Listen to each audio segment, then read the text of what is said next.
त्या पदार्थांचा गुणधर्म असा आहे की ते ब्रेनला हायजॅक करतात. कुठून स्टार्ट होतो व्यसन तर आपण तिथे स्टॉप करायला हवं. ओके. फिट पण येऊ शकते. पण हे असं होतं का खरंच? म्हणून सिगरेटची गरज पडत नाही. तंबाखू गुटखा डायरेक्टली पण तुम्ही सोडू शकता.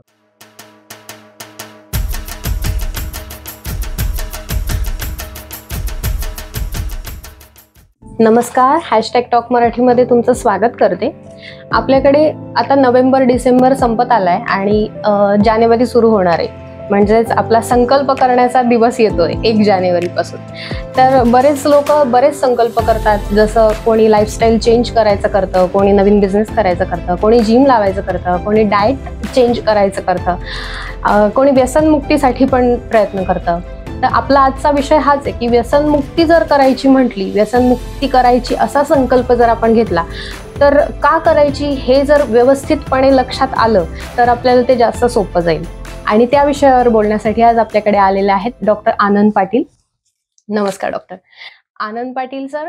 24 वर्षांपासून सायकॅट्रिस्ट फील्डमध्ये काम करत आहेत आणि व्यसनमुक्तीसाठी बऱ्याच लोकांना त्यांनी मदत केलेली आहे.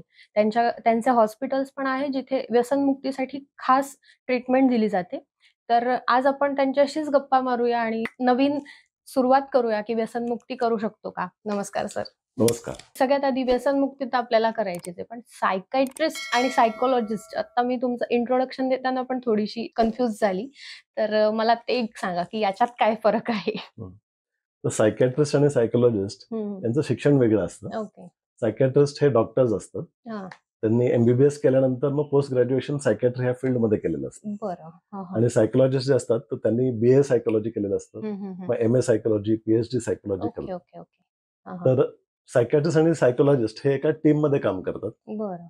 तर सायकॅट्रिस्ट हे औषधं पण देऊ शकतात आणि काउन्सिलिंग पण करतात. आणि जे काउन्सिलर्स असतात, जे सायकोलॉजिस्ट असतात, तर ते फक्त काउन्सिलिंग करतात काउन्सिलिंग आणि सायकोलॉजिकल टेस्टिंग पण करतात. बरं. म्हणजे जसं हॉस्पिटलमध्ये पॅथॉलॉजी लॅब असते, त्यांचे टेस्ट असतात, तसं सायकॅट्रीमध्ये सायकोलॉजिकल टेस्ट असतात. ओके. ते टेस्ट वगैरे करून सगळं म्हणजे औषधं देण्यापासून जसं सायकोलॉजिस्ट औषधं नाही देऊ शकत ना, बरोबर ना? बरोबर. मी चुकली असेल तर मला नक्की सांगा. आणि सायकॅट्रिस्ट म्हणजे औषधही देणार, उपचारही करणार आणि काउन्सिलिंगही करणार असं तिन्ही येतं. ओके. व्यसन जसं स्टार्ट होतं म्हणजे सवय आणि व्यसन ह्यामध्ये थोडासा डिफरन्स असेल असेल असं मला वाटतं की सवय खूप जेव्हा जास्त होते तेव्हा व्यसन चालू होतं. तर ह्यात काय फरक आहे आणि कुठून स्टार्ट होतो व्यसन तर आपण तिथे स्टॉप करायला हवं, याबद्दल काय सांगता येईल तुम्हाला? तर जनरली यंग एज मध्ये हे सुरुवात होते. म्हणजे अगदी आजकाल तर 9वी-10वीतल्या मुलं पण प्रयोग करायला सुरुवात करतात. कारण उत्सुकता असते ना, हो, त्यांना की असं वाटतं की काय वाटेल ते एखादं सिगरेट मारल्यावर, एखादं ड्रिंक घेतल्यावर. कारण मुलांना क्युरिओसिटी खूप असते आणि त्यांना लवकर मोठं व्हायचं असतं. बरोबर. त्यांना लहान राहायचं नसतं, मोठं व्हायचं असतं. तर मोठ्यांसारखं वागलं तर मग आपण मोठ्या झाल्यासारखं वाटेल. ओके. आणि त्यात हा एक विषय असतो, क्युरिओसिटी असते, की किक काय असते. तर सिगरेट पिऊन बघू, तंबाखू खाऊन बघू. आणि बऱ्याच मुलं जी मोठ्यांबरोबर हँगआउट करतात, जे कट्ट्यावर संध्याकाळी भेटतात, बरोबर. तर मोठ्यांबरोबर हँगआउट करतात मुलं, तर त्यांना मोठ्यांपासून एक्स्ट्रा इन्फॉर्मेशन मिळते आणि मग मोठ्यांसारखं वागायचं. मोठ्यांसारखं इन द सेन्स मोठे मित्र वगैरे असं म्हणायचंय का मोठ्या तुम्हाला? मित्रांना. म्हणजे फॉर एक्झाम्पल आता 9वी-10वीतले मुलं आहेत, तर ती 11वी-12वीतल्या मुलांबरोबर हँगआउट करतात. आणि त्यांच्याकडनं काहीतरी एक्स्ट्रा ऐकायला मिळतं, कॉलेजच्या गमती-जमती ऐकायला मिळतात.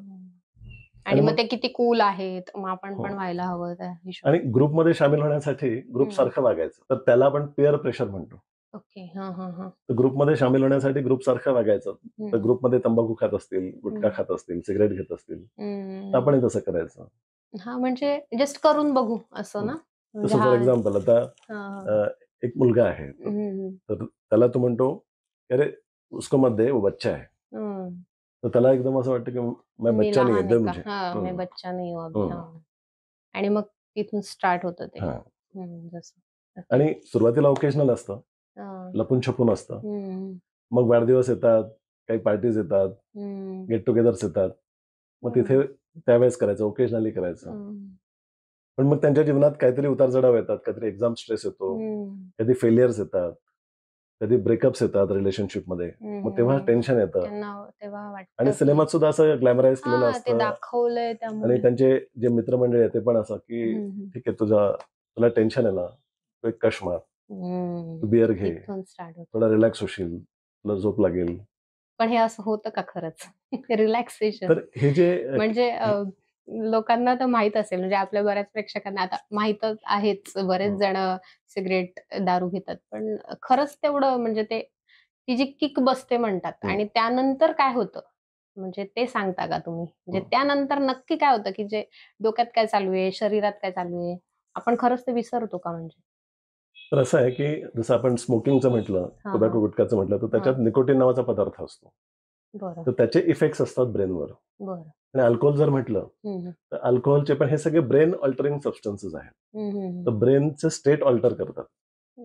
तर समजा एखादी व्यक्ती अपसेट आहे, परेशान आहे, विचार सतावतायत त्यांना, तर ते अल्कोहोल घेतलं किंवा स्मोक केल्यानंतर तात्पुरतं ब्रेन त्यांचं ऑल्टर होतं आणि त्यांना तात्पुरतं असं वाटतं की थोडंसं रिलॅक्सेशन मिळालेलं आहे किंवा जे विचार सतवत होते ते स्लो डाऊन झाले थोडे किंवा त्या विचारांमुळे झोप नसेल लागत, तर त्या सबस्टन्सच्या इफेक्टमुळे त्या दिवशी झोप लागली म्हणून त्यांना परसिव्ड बेनिफिट वाटतो. असं त्यांना असं वाटतं की अरे याची मदत झाली मला, पण ती तात्पुरती असते, त्याच्याने प्रॉब्लेम सॉल्व्ह झालेला नसतो. आता ब्रेकअप मधलं जे फ्रस्ट्रेशन आहे ते दुसऱ्या दिवशी तेच असतं आणि मग परत एकदा असं वाटतं की अरे हा त्रास होतोय ना, तर त्याच्याने आराम पडला होता ना, तर तेच घेऊया, म्हणून परत दुसऱ्यांदा, मग तिसऱ्यांदा असं करता करता मग ते हॅबिट होऊन जाते. आणि हे जे सबस्टन्सेस आहेत ना, यांच्यामध्ये असे केमिकल प्रॉपर्टीज आहेत जे ब्रेनला हायजॅक करतात. म्हणजे प्लेजरेबल फिलिंग जे येतं ब्रेनमध्ये ते आपल्या रिवॉर्ड सेंटर असतात ब्रेनमध्ये, तर तिथे डोपामिन हिट मिळतं. तर जे काही प्लेजर आहे ते डोपामिनमुळे एक्सपिरियन्स होतं. तर हे सबस्टन्सेस डोपामिनचे लेवल वाढवतात आणि मग ते परत परत हवं असतं. तर पुढे होतं काय की सवय झाल्यानंतर तेवढंच क्वांटिटीमध्ये ती किक बसत नाही. पूर्वी 2 पेग मध्ये किक बसायची, तर आता 3 स्टॅमिना वाढला म्हणतात त्याला. तर स्टॅमिना वाढला असं म्हणतो, त्याला म्हणतो आम्ही टॉलरन्स वाढतो त्यांचा. म्हणजे सवय झाल्यानंतर म्हणजे 2 पेग शरीराला सवय होते जशी तेवढ्या इफेक्टची. तो इफेक्ट एवढा येत नाही. मग तो इफेक्ट येण्यासाठी 3 पेग घ्यायचे किंवा 4 पेग घ्यायचे. आणि त्या वयात मुलांमध्ये कसं असतं की एक कॉम्पिटिशन पण असते की मी 4 पेग घेऊ शकतो, मी 5 पेग घेऊ शकतो. तर एक शो ऑफची पण गोष्ट असते. मी 5 पेग घेऊन पण उभा आहे. ती कॉम्पिटिशन एक येते मुलांमध्ये.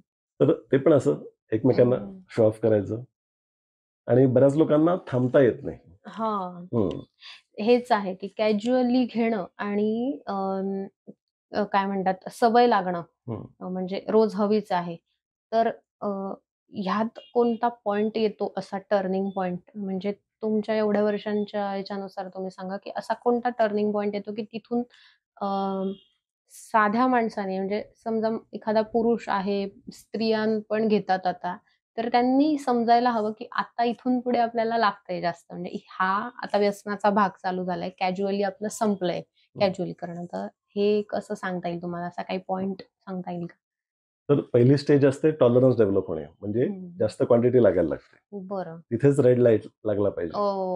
दुसरी स्टेज असते की ती गोष्टांची फ्रिक्वेन्सी वाढते, व्यसन करण्याची फ्रिक्वेन्सी वाढते, की वेळ झाली की आठवण यायला लागते, असं वाटतं की घेऊया टाइम. आणि काही दिवसानंतर काय होतं की घेतली नाही तर त्रास व्हायला लागतो. तर त्याला आपण म्हणतो की डिपेंडेंट झालेत, म्हणजे आहारी गेलेत. तर काय त्रास होतो, समजा आता एखादी व्यक्ती आठवड्यातनं 3दा 4दा ड्रिंक घेते आहे, मग ती 5 वेळा 6 वेळा घ्यायला लागते, रोज घ्यायला लागते. मग ज्या दिवशी घेत नाही त्या दिवशी त्यांना झोप लागत नाही किंवा अस्वस्थ वाटायला लागतं, क्रेव्हिंग व्हायला लागते, बेचैन व्हायला लागते, चिडचिड व्हायला लागते. आणि ऍडव्हान्स स्टेजमध्ये तर काय होतं की जर ड्रिंक मिळाली नाही तर थरथर व्हायला लागते. तर बरेच लोक कामावर जायचं आहे, तर कामावर जर आपल्याला थरथर झाली तर काम कसं करणार, म्हणून थोडेसे घेऊन जातात मग, आणि तरच ते काम करू शकतात. म्हणजे त्यांचं शरीर आणि मन हे त्या ड्रिंकवर अवलंबून व्हायला लागलंय. आणि टोबॅको स्मोकिंग गुटखा जे आहे ते हायली ॲडिक्टिंग आहे आणि त्याची सवय जास्त लवकर लागते आणि इझिली अवेलेबल पण आहे. ड्रिंक्स पेक्षाही हायली ॲडिक्टिंग आहे. म्हणजे त्यात सिगरेट पण आली. सिगरेट, टोबॅको, गुटखा आणि इझिली अवेलेबल आहे ना. ड्रिंकला तरी एका ठिकाणी बसून घ्यावी लागते, हे तर 5-10 मिनिटाचं काम आहे. हा, हा, हा. कुठेही साईडला उभं राहून पण करता येतं. त्यामुळे त्याच्यात लवकर ओढले जातात लोक. आणि त्याला एक सोशल सँक्शन पण आहे की कोणी सिगरेट पिताना दिसलं किंवा तंबाखू खाताना दिसलं तर अगदी एकदम स्ट्रॉंग रिॲक्शन नाही देत. ड्रिंक घेताना जर दिसलं, हातात बाटली दिसली, तर कोणी म्हणेल की अरे सोशल सँक्शनचा पण तो एक प्रकार आहे. पण मग त्यांनी जास्तच होत आहे म्हणजे ओके, लवकर त्याच्याने इफेक्ट होतो असं म्हणायचं. रेड लाईट तुम्ही जो सांगितला त्याचा, की जसं रेड लाईट सिग्नल येतो की ज्या दिवशी आपल्याला वाटेल की आपल्या ह्या पेकनी किंवा एका सिगरेटनी आता नाही होते, त्याच्यानंतर तो व्यसनाधीन जायला सुरुवात होते आणि चुकल्यासारखं वाटायला लागतं जर कंट्रोल करायला गेलं, चिडचिड व्हायला लागते. आणि मनाचा काय रोल आहे मग त्याच्यामध्ये? म्हणजे मनाचा काय रोल आहे? मानस जसं तुम्ही म्हटले आता की शरीर आणि मन दोन्ही पण त्याला म्हणतं की तू थोडासा पेक घेऊन मग जा. मग मनाचा काय रोल येतो त्याच्यावर? त्याच्यात काय असतं की आपलं मन आणि शरीर कनेक्टेडच आहे. म्हणजे सगळे इफेक्ट्स जे आहेत, जे हेड ऑफिस आहे ते ब्रेन आहे. बरोबर. पण ब्रेनशी पण मन कनेक्टेडच आहे. तर मनाला इमिजिएट ग्रॅटिफिकेशन पाहिजे असतं. म्हणजे काय की समजा इच्छा झाली तर लगेच हवं असतं. क्रेविंग झाल्याबरोबर. तर ही जी टेंडन्सी आहे, तर ही एका चाइल्ड इगो स्टेटची टेंडन्सी असते. जसं मुलांचं पण असतं. त्यांनी जर बघितलं मला आईस्क्रीम पाहिजे, मला हे खेळणं पाहिजे, तर तिथेच हट्ट सुरू करतात. थोडं मोठं झाल्यानंतर आपण थोडा विचार करतो की ठीक आहे, माझं वेट वाढेल, मी नको घ्यायला पाहिजे, किंवा परत मॅच्युरिटी येते तेवढी. आणि म्हणजे मग तेव्हा ते मन मॅच्युअर नसतं जेव्हा व्यसन लागतं तेव्हा असं. आणि काही लोकांची टेंडन्सी अशी तशी, त्यांचे ते जास्त चाइल्ड इगो स्टेटमध्ये असतात. म्हणून त्यांना जे काही हवं ते लगेच हवं असतं. तर ते बुद्धीला समजत असतं की हे चुकीचं आहे, पण दिल है की मानता नाही असं म्हणतात. पण त्यांनी बरेच नुकसान होतात ना. म्हणजे व्यसन लागल्यावर तुमच्याकडे असं कोणतं पेशंट आलंय की त्यांनी काय काय गमावलंय, म्हणजे अगदी टोकापर्यंत असं? म्हणजे आता एखादा असं पेशंट? आमच्या सहारा रिहॅबिलिटेशन सेंटरमध्ये आता 76 पेशंट्स ऍडमिट आहेत. बापरे. दारू, गांजा, इतर ड्रग्ज सोडण्यासाठी. तर गेल्या 15 वर्षांमध्ये हजारो पेशंट्स आमच्या संपर्कात आलेले आहेत. आणि त्यांचं आम्ही बघतो की खूप त्यांचं नुकसान होतं. तेव्हा नुकसान झाल्यानंतर मग ते आमच्याकडे येतात. आमची अशी आशा आहे की जनजागरण करून त्यांनी लवकर आमचा संपर्क करायला पाहिजे. पण मग ते तेव्हा असं असतं की नुकसान झाल्याशिवाय समजतच नाही ना. थोडंसं गेलं तर ओके असं असतं. जेव्हा पूर्ण जातं, म्हणजे मी तर असे पण घरं बघितलीत की दारूमध्ये पूर्णच गेलेत, काहीच नाही राहिलं त्यांचं. तर ते सगळं जाईपर्यंत ते वाट बघतात आणि त्यानंतर रिहॅबिलिटेशनला वगैरे येतात. याच्यात एक महत्वाचा मुद्दा आहे की डिनायल म्हणतो मी त्याला. मला प्रॉब्लेम आहे हे स्वीकारायलाच तयार नसतं. एका स्टेजमध्ये ते असं म्हणत असतात की मी काय इतकी घेतो का? मी काय एवढी घेत नाही, कॅज्युअली आहे माझं, मी काय बेवडा नाहीये, किंवा मी काय तेवढा नाही. आणि ते सिगरेट स्मोकिंग वाले पण मी दिवसातून 2 किंवा 3च वेळेला घेतोय, त्यात काय एवढं असं बोलतात.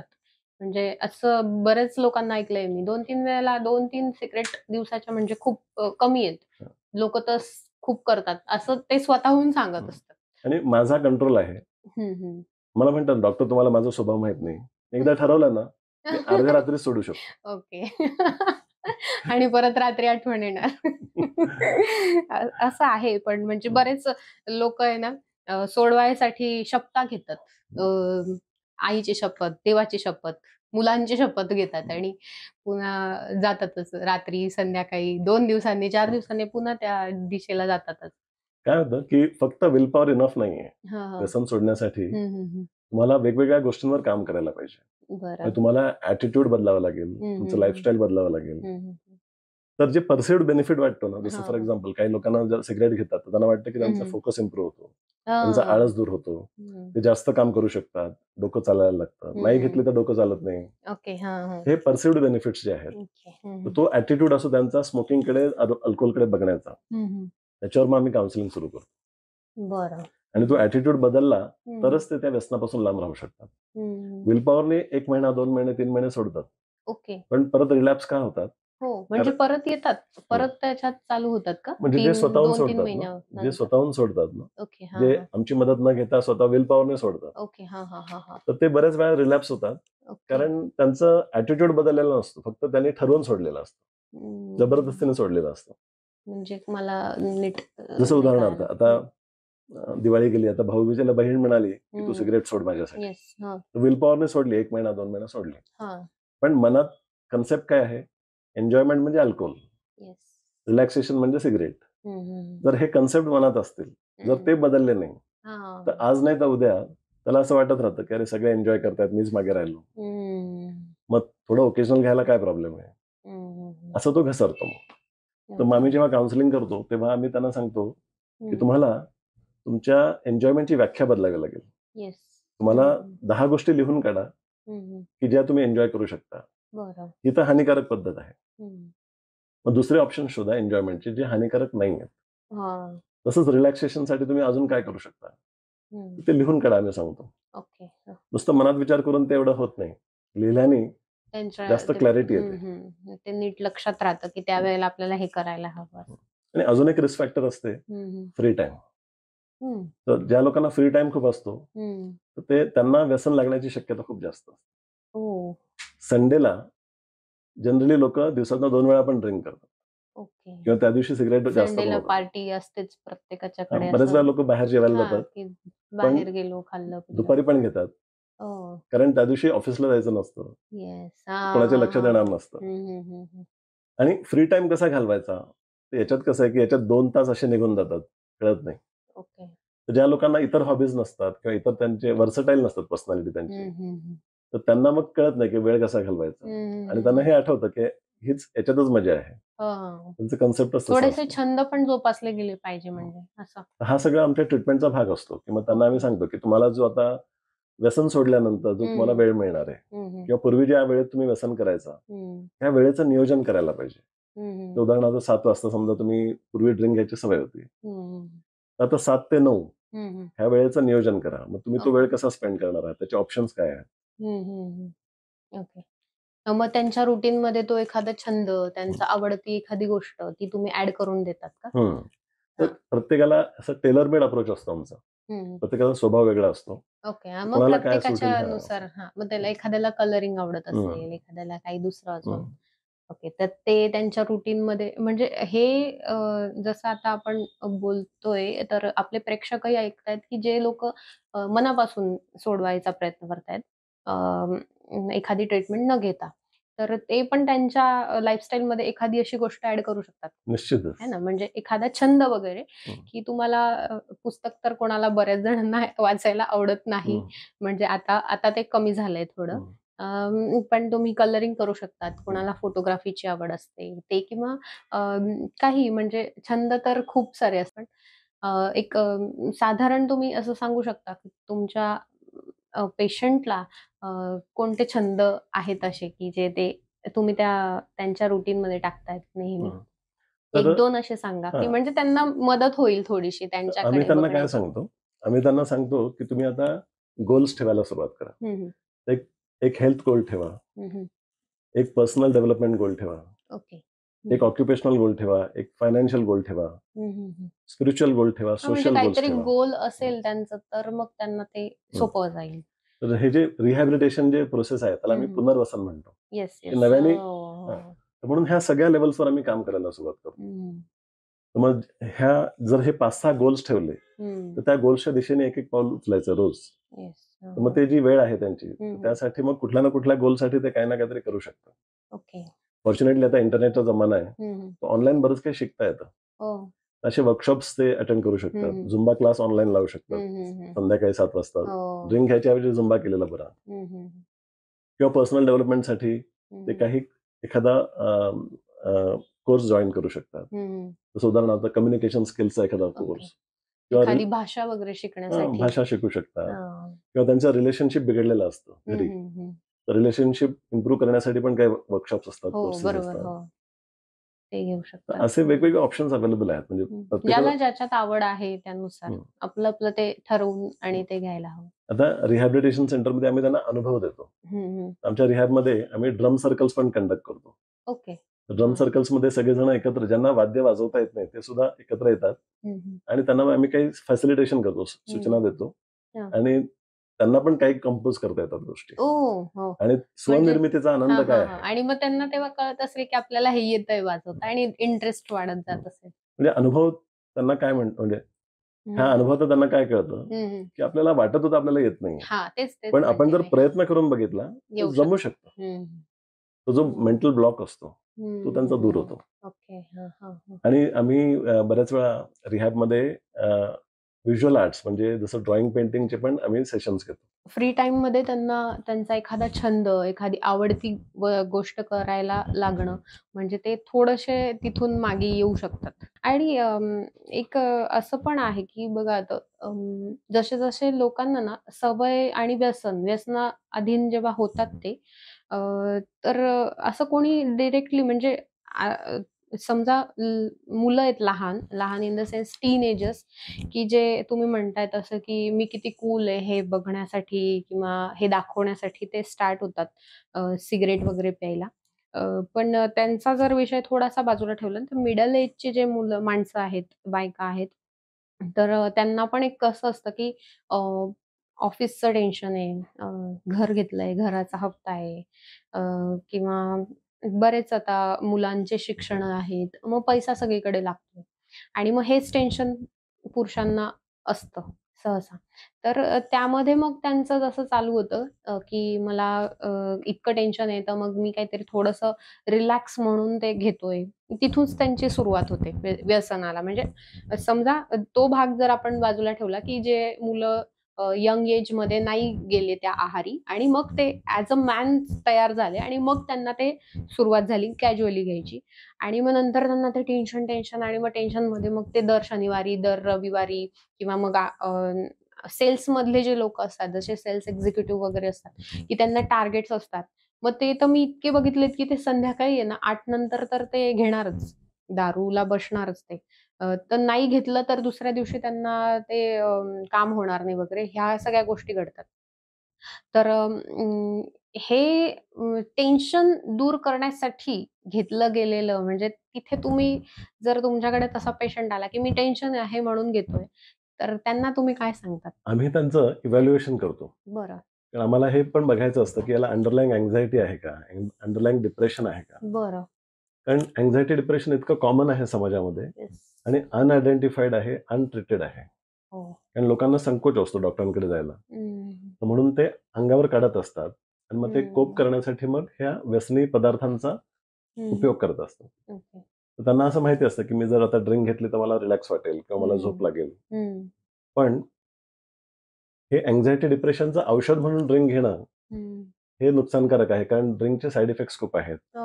शरीराचा प्रत्येक भाग खराब होतो ड्रिंकमुळे, म्हणजे अगदी केसापासून पायाच्या नखापर्यंत. तर मग एवढे साईड इफेक्ट असलेलं औषध कशाला घ्यायचं?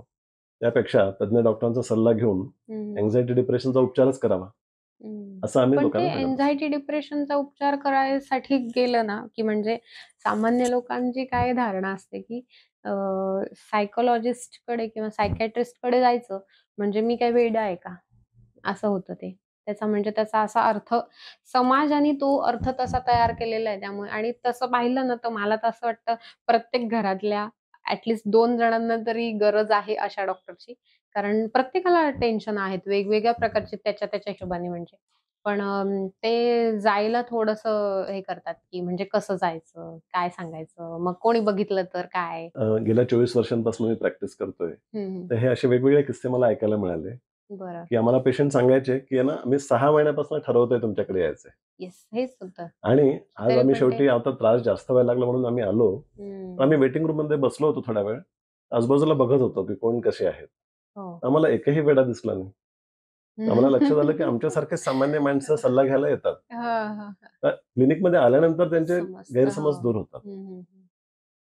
तर बऱ्याच लोकांना अँझायटी डिप्रेशनसाठी आमच्याकडे येत असतात. म्हणजे अगदी जे ज्याला आपण मराठी शब्दांमध्ये वेडा म्हणतो, टेक्निकल लँग्वेजमध्ये आम्ही त्याला सिझोफ्रेनिया किंवा बायपोलर डिसऑर्डर, असे आजार जे आहेत तर त्यांचं प्रमाण कमी आहे आणि अँझायटी डिप्रेशनचं प्रमाण जास्त आहे.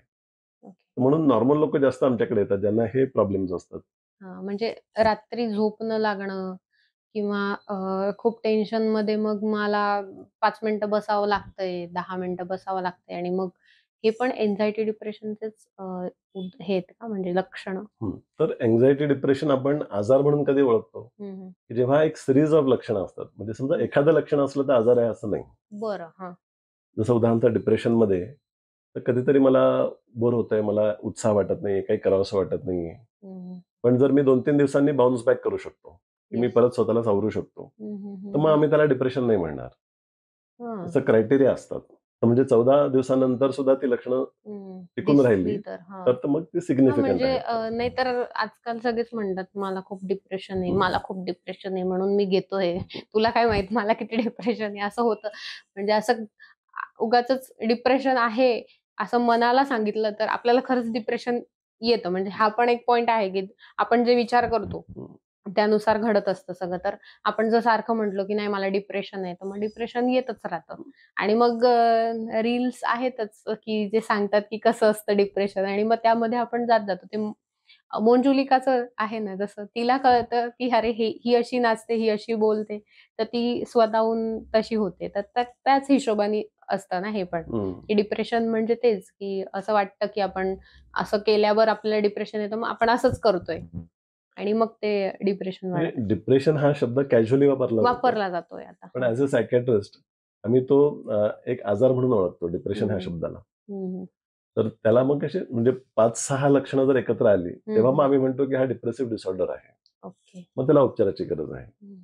तुमच्या 24 वर्षांच्या ह्या कालावधीमध्ये तुम्हाला असा एकदम भयानक असा कोणाचा अनुभव आहे का? म्हणजे एखादा असा की अनकंट्रोलेबल होता तो आणि किंवा त्यांनी खूप जास्त नुकसान म्हणजे एक असं एक पिक पॉइंट सांगा नुकसानाचं, की जे जे ना लोकं ऐकतील आणि त्यांना वाटेल की हां, हे आपण ह्याच रस्त्याला जातोय आता आणि एवढं नुकसान आपलं होऊ शकतं, असं त्यांना जेव्हा समजेल ना, म्हणजे हे तर सगळ्यांना माहिती आहे, की घरदार जातायत आणि बायका-पोरं सोडून जातायत असं सगळं.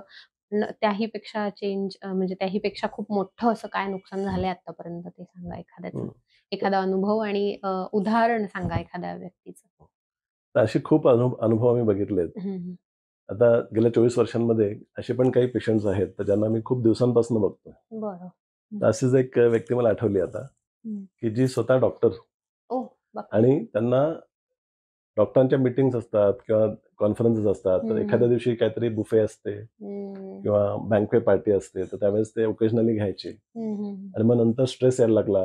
बरं. पेशंटचा लोड वाढला येस. हं, आणि हं. सीरियस पेशंट्सचं टेन्शन यायला लागलं. नातेवाईकांचं प्रेशर असतं. पेशंट बरा होत नाहीये, बिल किती हं. झालं. तर ओके. त्यांचं मग ते अल्कोहोल घेऊन कोपिंग करायचे म्हणजे ते. बरं. टेन्शन कमी करण्यासाठी अल्कोहोल घ्यायचे किंवा ओके. झोप येण्यासाठी अल्कोहोल घ्यायचे. हं. बघता-बघता सवय लागली आणि मग जर अल्कोहोल नाही घेतलं, तर झोपच लागायची नाही.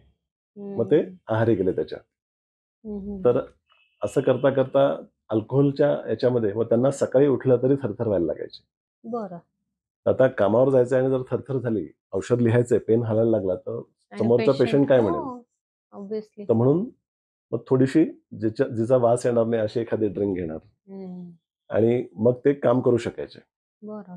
मग त्याचा इफेक्ट कमी झाला, तर हं. दुपारी परत थरथर सुरू व्हायची. मग परत दुपारी पण थोडीशी घ्यावी लागायची. हं, हं, हं. तर एक स्टेज अशी आली, की दर 2 तासाला त्यांनी जर घेतली नाही थोडी तरी, हं, तर ते उभेच राहू शकायचे नाही किंवा कामच करू शकायचे नाही. ओके. हं. तर अशा त्या इतक्या स्टेजला ते आहारी गेले. इव्हन ते डॉक्टर होते स्वतः. हो. त्यांना कळत होतं, पण हं, वळत नव्हतं. तेच कारण मनावर ताबा नव्हता ना हं. त्यांच्या. नाही आणि फक्त मनावर ताबा हा एक फॅक्टर झाला. हं. पण हे जे पदार्थ आहेत ना, हं, अल्कोहोल, सिगारेट, निकोटीन हे जे हं. पदार्थ आहेत, त्या पदार्थांचा गुणधर्म असा आहे, की ते ब्रेनला हायजॅक करतात. ओके. म्हणजे कळत असतं, पण हां. त्रास व्हायला लागला, माहिती असतं, की ही जर घेतली, ड्रिंक घेतली हां. तरच हा त्रास कमी होणार आहे. ओके. आणि मग ते घेत जातात. मग तो त्रास टाळण्यासाठी पण ते घेत राहतात. हं. तर मग ते दिवसभर असे थोडी-थोडी ड्रिंक घेत राहायचे. हां, म्हणून हां. त्यांना असे एकदम खूप नशेत जायचे नाही ते. बरं. पण त्यांचं काम होत राहायचं. हां, हां. पण मग हळू-हळू मग लिव्हरचे रिपोर्ट खराब व्हायला लागले. ओके. हां, हां. त्याचं टेन्शन यायला लागलं. पण सोडवत नव्हतं. हं. आणि असं म्हणतो ना आपण, की doctors are not good patients. त्यांचं काउन्सिलिंग करणं पण कठीण असतं. अ, तर त्या अल्कोहोलच्या नशेमध्ये त्यांचे निर्णय पण चुकायला लागले. बरं. हं. तर त्यांना अजून एक असा छंद लागला, हं, हं. की त्यांना ऑनलाईन गेमिंगचा छंद लागला त्यांना. बापरे. आणि काही असे ऑनलाईन गेम्स आणि ऑनलाईन असे ऍप्स त्यांना, जसं आहे किंवा आहे आणि नावाचा एक ते गेम खेळायला लागले ऑनलाईन, कसिनो गेम्स म्हणतात त्याला. तर त्याच्यामध्ये सुरुवातीला त्यांना पैसे मिळाले, थोडेसे पैसे लावले आणि त्याचे 3 पट 4 पट पैसे मिळाले. तर त्यांना त्याच्यात किक बसायला सुरुवात झाली. आणि हे जे गॅमलिंग एक प्रकारचं, हे पण ते व्यसनच आहे. तर त्याच्यात मग काय झालं, ते मग जास्त पैसे लावले तर मग जास्त रिटर्न्स मिळतील असं म्हणून ते जास्त पैसे गुंतवायला लागले. आणि मग ते प्रत्येक वेळेस तर माणूस जिंकत नाही त्याच्यामध्ये. आपण बिगिनर्स लक म्हणतो त्याला. सुरुवातीला जर थोडे पैसे मिळाले, असं वाटायला लागतं की मला याच्यातलं समजतं. तुम्ही जर जास्त पैसे लावले असते तर मला जास्त रिटर्न्स मिळाले असते. आणि त्यांच्याकडे पैसा होता म्हणून त्यांना ते लावत गेले पैसे. मग जो लॉसेस झाले तर ते लॉसेस कव्हर करण्यासाठी परत ते त्याच्यातच पैसे लावत गेले की त्याच्यातनच ते रिकव्हर करू आपण. आणि आता मला समजायला लागले, आता ठीक आहे, मी ही चूक नाही करणार, मी पुढच्या वेळेस मी असं करेल. अशा आशेत राहिले ते की कधी ना कधीतरी हे पैसे याच्यातच रिकव्हर होतील किंवा एकदाच मोठा प्रॉफिट होईल.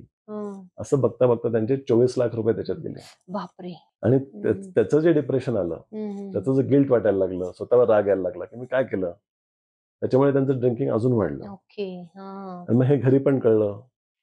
मग घरी कळल्यानंतर मग सगळेजण नाराज होते, सगळे लेक्चर द्यायला लागले, मग त्यांची चिडचिड व्हायला लागली.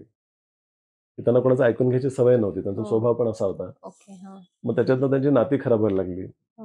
इतकं झालं की जो कोणी समजवायला जायचं, तर बायको त्यांना सांगायची, रोकायची. बायको त्यांना रोकटोक करायची. मग तिच्यावर चिडचिड करायला लागले आणि दारूच्या नशेत तिच्यावर हात पण उचलायला लागले. आणि मग त्यावेळेस मग तिचा संताप झाला, ती माहेरी निघून गेली. आणि मग रोकटोक करणारं कोणीच नव्हतं. तर म्हणून तर फारच त्यांचं व्यसन वाढलं. म्हणजे मग ते दवाखान्यात पण सुट्ट्या घ्यायला लागले. म्हणजे समजा शनिवार रविवार जर ते ड्रिंक जास्त झाली तर सोमवारी मंगळवारी पण सुट्टी व्हायची. तर असं बिंज पॅटर्न त्यांचं व्हायला लागलं की मग सकाळ दुपार संध्याकाळ ते पित राहिले. आणि मग इतकं व्हायला लागलं की त्यांना ऍसिडिटी व्हायला लागली, जेवणाकडे दुर्लक्ष, कामाकडे दुर्लक्ष, उलट्या व्हायला लागल्या, अल्सर झाला. तो अल्सर फाटला आणि इमर्जन्सी त्यांना हॉस्पिटलला ऍडमिट करावं लागलं, त्यांचं ऑपरेशन करावं लागलं. आणि एवढं सगळं झाल्यानंतर सुद्धा 10-15 दिवस ते दारूपासून लांब राहिले. आणि नंतर परत त्यांनी सुरुवात केली. म्हणजे ऍडमिशन एवढं सगळं जीवाला बेतलं होतं तरी सुद्धा काही दिवसानंतर त्यांना असं वाटलं की लिमिटमध्ये घेऊ आता आपण. आधी आपण जास्त करत होतो, आता तसं नाही करायचं, आता आपण लिमिटमध्ये घेऊ. पण लिमिटमध्ये घेणं किंवा ओकेजनल घेणं हे यांना जमत नाही. हे घसरगुंडी सारखं आहे, पूर्ण घसरणार, खालपर्यंतच जाणार. जे ओकेजनल परमिशन देतात ते रेग्युलर होऊनच जातात आणि जे रेग्युलर होतात ते हार्मफुल ड्रिंकिंग कडे वळतात. असं ते चक्रव्यूह आहे, त्याच्यात अडकत जातात. म्हणजे याला ट्रीटमेंट शिवाय पर्यायच नाही. आणि त्याला काय होतं की स्वतःहून विलपॉवर जेव्हा सोडायला जातो तेव्हा विड्रॉल सिम्पटम्स येतात ना, सोडतानाचा जो त्रास असतो, झोप लागत नाही, थरथर होते, बेचैनी होते, भास व्हायला लागतात, फिट पण येऊ शकते. तर म्हणून व्यसनमुक्ती हे डॉक्टरांच्या मदतीनेच करायला पाहिजे. कारण आम्ही काय करतो, विड्रॉल सिम्पटम्स कमी होण्यासाठी औषधोपचार करतो. तर विड्रॉल सिम्पटम्स कमी झाले म्हणजे दारू किंवा कुठलंही व्यसन सोडणं सोपं जातं, त्रास कमी होतो सोडताना. आणि मग ती हिंमत येते की मी सोडू शकतो. तर सुरुवातीला पहिले 7-8 दिवस हा मेडिकल लाईन ऑफ ट्रीटमेंट असते आणि नंतर पुढची ट्रीटमेंट असते माइंडसेटवर, ॲटिट्यूड चेंज आणि लाईफस्टाईल मॉडिफिकेशनवर. त्यासाठी काउन्सिलिंग वापरलं जातं. हे 2 महिन्यामध्ये दारू सोडवा वगैरे असे बोर्ड्स बघतो आपण की न सांगता, पेशंटला न सांगता दारू सोडवा. मग त्यातनं मी माझ्या मैत्रिणींना पण बऱ्याचशा बघितलंय की ते ना त्यांच्या नवऱ्यांना जेवणामध्ये काहीतरी औषध, गोळी वगैरे असं काहीतरी देतात आणि मग त्यांनी ते जेव्हा ड्रिंक करतो तेव्हा त्याला उलट्या होतात. आणि मग हे पण बघितलंय की त्यांचे मग त्यानंतर पण भांडणं झाली की तू काहीतरी टाकलंस माझ्या जेवणामध्ये. तर त्या औषधांनी किंवा त्याच्याने खरंच पडतो का इफेक्ट, म्हणजे किती वेळ असू शकतो? आणि तो म्हणजे दारूबंदीची गोळी असते, ती गोळी एक डायसल्फिराम नावाची गोळी असते. तिचं मेकॅनिझम ऑफ ऍक्शन असं आहे की दारू पचवण्यासाठी जे एन्झाईम्स लागतात ते एन्झाईम्सला ते इनिबिट करतात. म्हणून दारू पचत नाही. मग ते दारू एक टॉक्सिन आहे, तो टॉक्सिक इफेक्ट येतो आणि मग त्याचा साईड इफेक्ट्स व्हायला लागतात, उलट्या व्हायला लागतात. तर त्याच्यामध्ये ऍक्च्युअली जीवाला पण धोका होऊ शकतो, इतकं कधी कधी सिव्हिअर रिॲक्शन पण येऊ शकतं. आणि मग हे जेवणात गोळ्या टाकून देणे. तर बऱ्याच वेळा मग ते जो पेशंट असतो तो हुशार असतो किंवा त्याचे मित्र सांगतात, अरे तुझी बायको काहीतरी तुला देत असते. मग तो घरी जेवण बंद करतो आणि बाहेरच्या बाहेर मग तो नाश्ता पाणी करायला लागतो, कारण यांना बऱ्याच वेळा यांचं जेवणही कमी झालेलं असतं, त्यांना काही लागत पण नाही जास्त. तर हा सुपरफिशियल उपाय झाला की शिक्षा करायची दारूबंदीची, शिक्षा करायची दारूबंदीची गोळी देऊन, आणि त्या शिक्षेच्या भीतीने काही लोक सोडतात. म्हणजे जे घाबरट स्वभावाचे लोक असतात ते सोडतात, पण जे घाबरट नसतात त्यांना बऱ्याच वेळा हा उपाय सक्सेस नाही होत. त्यासाठी ठोस उपाय महत्वाचा आहे. म्हणजे त्यासाठी मग ते मेडिकली सगळ्या गोष्टी करणं गरजेचं आहे. तर माझा असा अनुभव आहे की जरी एखादी व्यक्ती तयार नसते दारू सोडायला, पण एखादा क्षण असा त्यांचा येत असतो मध्ये मध्ये, जेव्हा ते म्हणतात की मला त्रास होतो, मला सोडायची पण जमत नाही, तर तो क्षण कॅपिटलाइज करायचा असतो.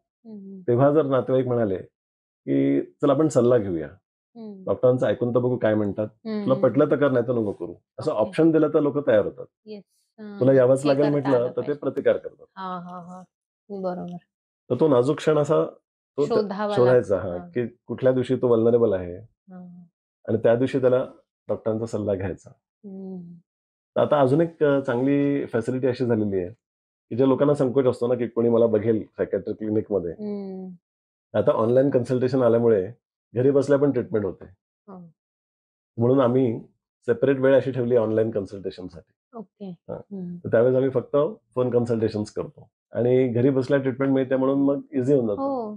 आणि कोणाला समजायला पण नाही होत ना, म्हणजे तिथे त्या एरियात बघितलं, त्या क्लिनिक मध्ये जाताना बघितलं, असं कोणाला असतं की मी का जायचं.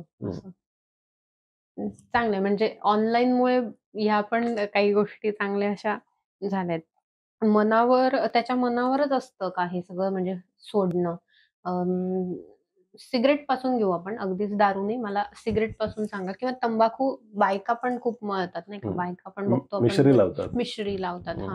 तर मग त्यांचं तर असं असतं की मला काम नाही होत त्याच्याशिवाय, बायकांचं सांगते. तर मग ते मनावर असतं का ते पण ट्रीटमेंट घेऊनच करावं लागतं?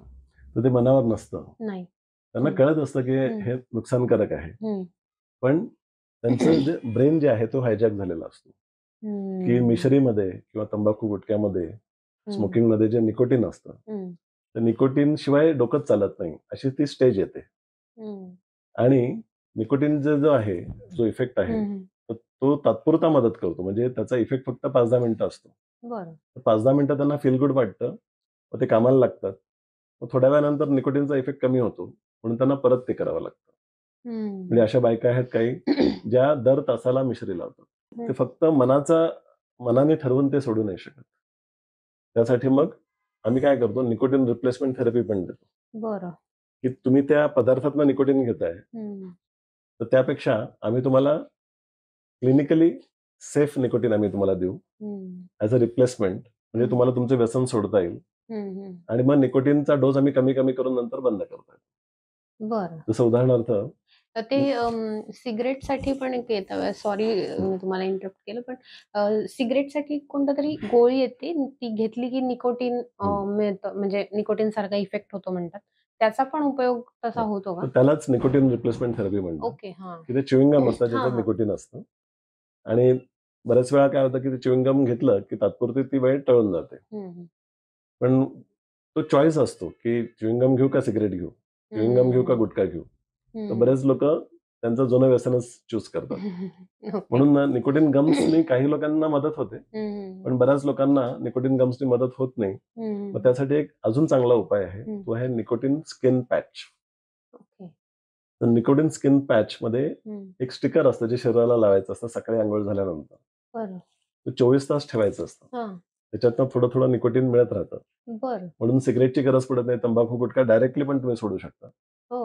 आणि मग 7 दिवसांनंतर आम्ही काय करतो, त्याचा डोस कमी करतो. नंतर अजून 7 दिवसांनी त्याचा डोस अजून कमी करतो. म्हणजे असं बघता बघता 20-21 दिवस होऊन जातात की सिगरेट तंबाखू गुटखा घेतलेला नसतो. आणि निकोटीनचा डोस पण आपण कमी कमी करत जातो पॅच मधला, आणि कमी डोसवर पण भागायला लागतं त्यांचं. मग त्यांचं काउन्सिलिंग साईड बाय साईड चालूच असतं आमचं. मग अशी एक स्टेज येते की ते म्हणतात की आता हा कमी जो डोस आहे निकोटीनचा हा पण नको मला. आणि मग ते व्यसनमुक्त होतात. ओके. म्हणजे साधारण किती वेळ लागतो? म्हणजे ही ट्रीटमेंट तर तुम्ही सांगितली आता. पुनर्वसन तुम्ही तो शब्द वापरला होता. तर तो व्हायला किती वेळ लागतो? एखाद्या व्यक्तीला अगदीच तो म्हणजे गटारीत लोळणारा आहे आणि आता तुमच्याकडे आला, तर त्याला किती वेळ लागेल? तर आधी हा निकोटीनचा विषय मी घेतो, की तंबाखू, गुटखा, सिगरेट सोडण्यासाठी निकोटीन पॅच आणि काउन्सिलिंग. फक्त निकोटीन पॅच वापरून उपयोग होत नाही बऱ्याच वेळा. त्याला सोबत काउन्सिलिंग पण लागतं. त्या कॉम्बिनेशननी काही पेशंटला 3-4 आठवड्यात फरक पडतो. बरं. काही पेशंट्सला 4-6 आठवडे लागतात. बरं. आणि मग त्याला पुढे रिलॅप्स प्रिव्हेन्शन स्ट्रॅटेजीजचं पण काउन्सिलिंग असतं. मग क्लिनिकला आम्ही त्यांना फॉलोअपला यायला सांगत असतो. तर काही अँटी क्रेविंग मेडिसिन्स पण असतात. स्मोकिंगचं क्रेविंग कमी करण्याचे मेडिसिन्स असतात. सेल्फ कंट्रोल वाढण्यासाठी पण मेडिसिन्स असतात. मग अंडरलाईंग अँझायटी, डिप्रेशन जर असेल तर त्याची ट्रीटमेंट आम्ही करतो. असं होलिस्टिक ट्रीटमेंट आम्ही करत असतो. म्हणजे सगळ्या बाजूनीच त्याला ते आणि लाईफस्टाईल मॉडिफिकेशन तर आहे महत्वाचं.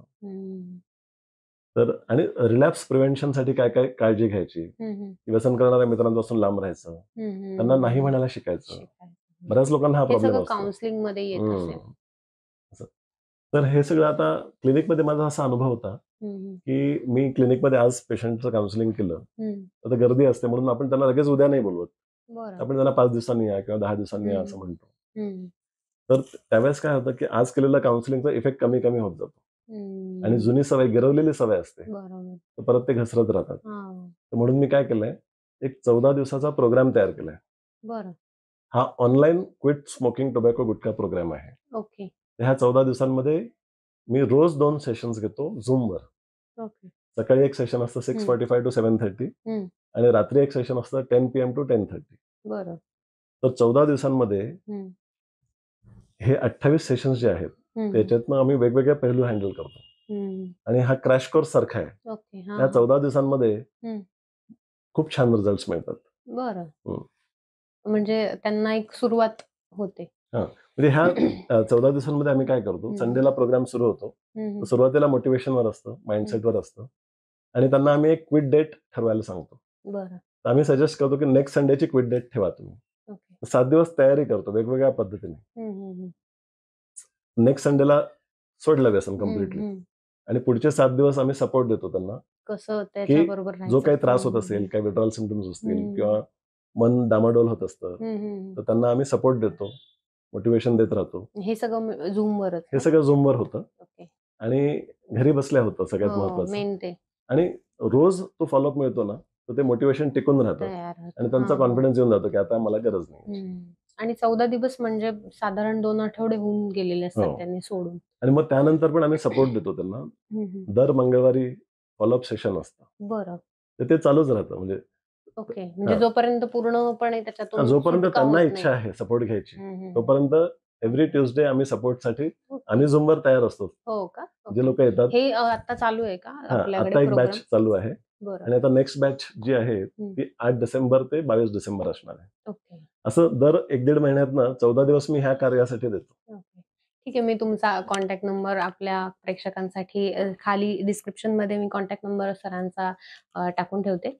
ज्यांना कोणाला 14 दिवसांचा म्हणजे ज्यांना कोणाला सोडवायचंय पण डॉक्टरकडे जायची इच्छा नाही होते, तर त्यांनी करून बघावा हा नक्कीच. म्हणजे 14 दिवस आणि झूम मीटिंग आहे तर तुम्ही कुठूनही बसल्या बसल्या करू शकता आणि टायमिंग पण तसे त्यांनी सांगितलेत. मला असं वाटतं ऑफिशियल टायमिंग नाहीयेत ते, म्हणजे ऑफिसचा जो टाइम आहे तो टाइम नाहीये. एक सकाळी जो 6:45 आणि 10 ना रात्रीचा. 6:45 to 7:30. 7:30 म्हणजे तो कामाला जायला मोकळे आणि रात्री 10 ते 10:30. 10 ते 10:30 म्हणजे ठीक आहे. म्हणजे तो पण वेळ तुमचा साधारण असा असेल की जेव्हा तुम्ही फ्रीच असतात. तर मला वाटतं काही हरकत नाही तुम्ही करून बघायला. म्हणजे ज्यांना गरज असेल त्यांनी नक्की प्रयत्न करा की हे सेशन ॲटलिस्ट 14 दिवसांमध्ये तुम्हाला जर वाटलं की आपण करू शकतो तर पुढे एक्सटेंड करू शकतात. छान आहे. म्हणजे हे फॉलोअपची सिस्टम आम्ही ठेवली आहे. हो, फॉलोअप खूप महत्वाचा असतो. हो, कारण मग ते परत त्या ठिकाणी जाणार आणि परत ते खेचलं जाणार त्यांना. बूस्टर डोस देत राहतो आम्ही मोटिवेशनचे. आणि सपोर्ट म्हणजे जीवनात उतार चढाव चालू राहतात. ते फॉलोअप सेशन आल्यावर डिस्कशन होतं, शेअरिंग होतं. आणि एक महत्वाची गोष्ट काय व्यसनामध्ये कुठली तरी पोकळी भरण्यासाठी व्यसन केलं जातं. हे पण कॉमनली बघितलं जातं. काही लोनलीनेस असतो किंवा नर्वसनेस असतो, ती पोकळी भरण्यासाठी व्यसन करतात.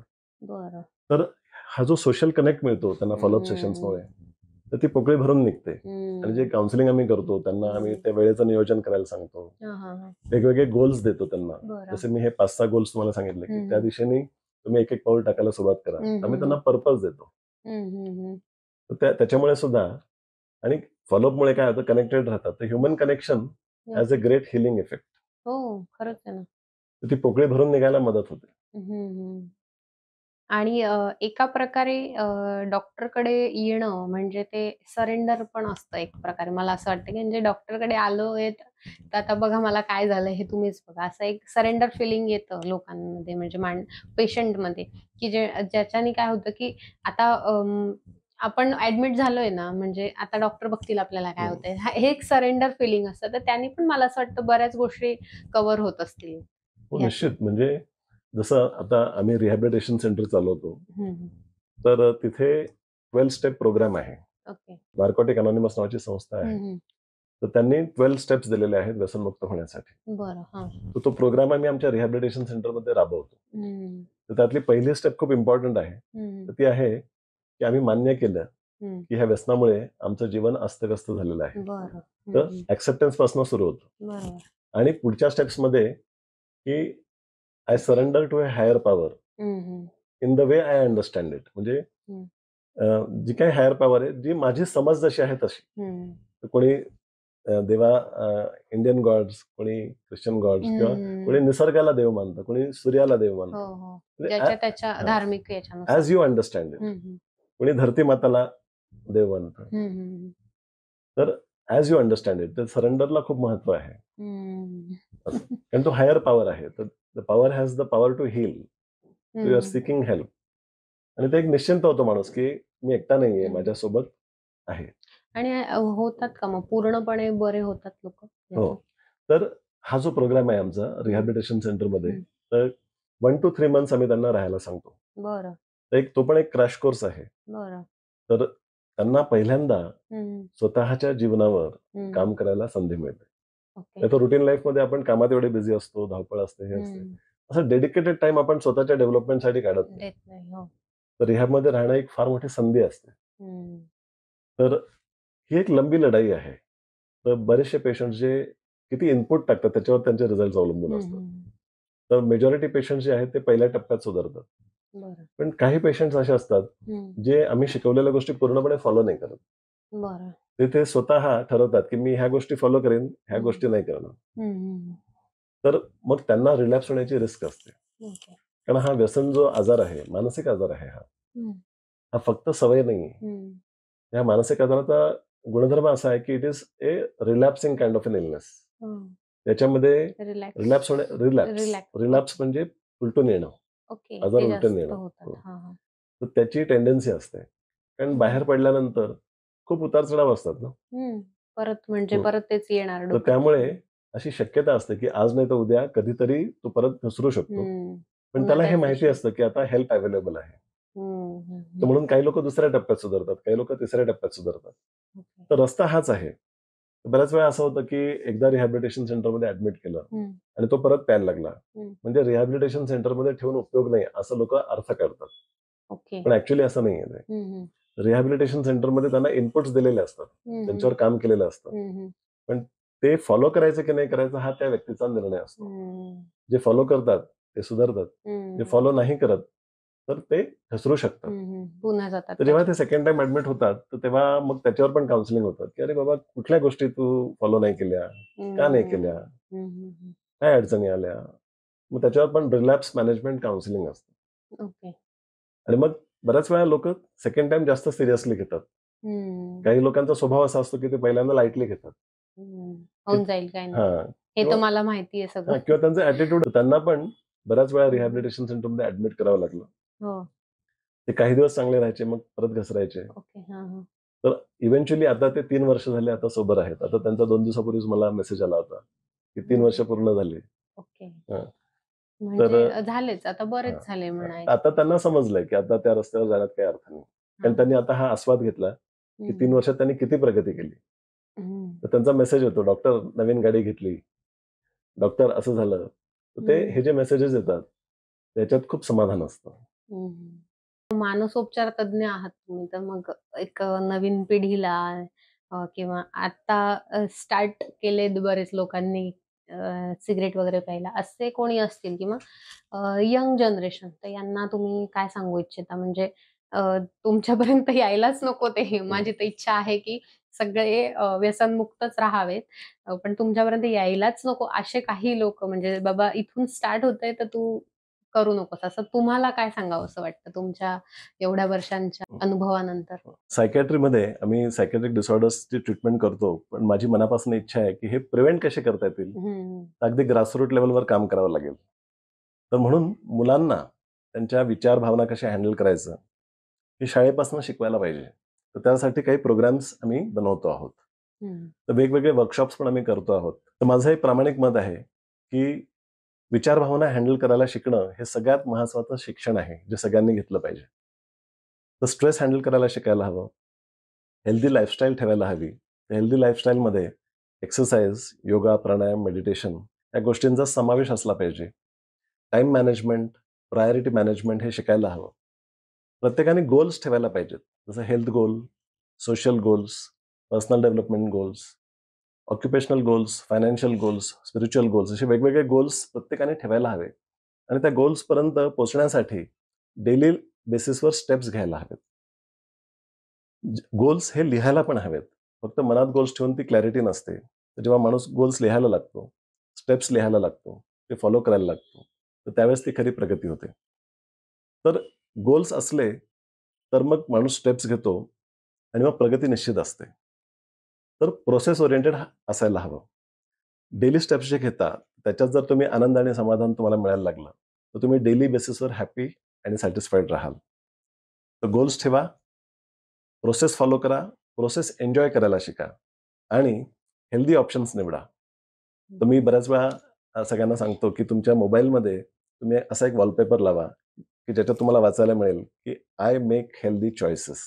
तर डेली रिमाइंडर तुम्हाला तो मिळेल.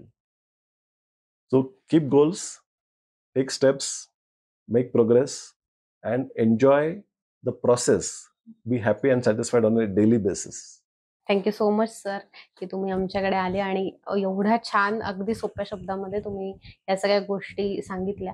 मला वाटतं प्रेक्षकांना आता नक्कीच कळेल का सोडलं पाहिजे व्यसन आणि किती गरजेचं आहे आणि किती, तसं पाहिलं तर अगदी सोपं पण आहे. जर तुम्ही मेडिसिन्स वगैरे घेतले आणि प्रॉपर ट्रीटमेंट घेतली तर मला असं वाटतं थोडा वेळ, जसं तुम्हाला व्यसन लागायला पण 2-3 वर्ष लागले असतील, तर व्यसन सोडवायला पण तुम्हाला 2-3 महिने द्यायलाच हवेत. म्हणजे त्या हिशोबाने तुम्ही करायचा नक्की प्रयत्न करा आणि काही असेल तर सरांना नक्की कॉन्टॅक्ट करा. मी कॉन्टॅक्ट नंबर आणि सरांचे बाकीचे जे क्लिनिकचे डिटेल्स वगैरे तुम्हाला हवे असतील तर मी ते नक्की डिस्क्रिप्शनमध्ये टाकते. आणि कळवा की तुम्हाला कसं वाटलं, कमेंट्स करा, सबस्क्राईब करा आणि लाईक करा माझ्या शोला. थँक्यू.